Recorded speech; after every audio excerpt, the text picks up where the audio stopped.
Now let's look for a moment at a pressure versus time plot. Without going into the laws of flow, we can state that if we open a well to production at a reasonably constant flow rate, the flowing bottom hole pressure, P sub Wf, will soon stabilize. The stabilized pressure drop is called the drawdown.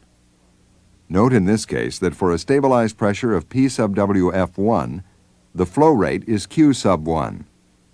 If the flow rate is a higher value, say Q sub 2, the stabilized wellbore flowing pressure will drop to P sub Wf2. By testing a well in this manner, it is possible to estimate and plot its bottom hole flowing pressure versus production rate for any given average reservoir pressure.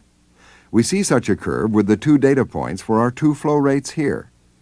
This curve is called the inflow performance relationship, or IPR curve.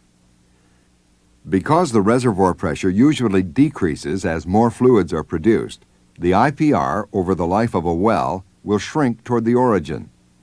This family of curves, then, shows how a well's potential to produce at any given bottom hole pressure decreases with declining reservoir pressure. Note that if the flowing bottom hole pressure is held constant as the average reservoir pressure drops, a well's production rate will decrease until it no longer flows.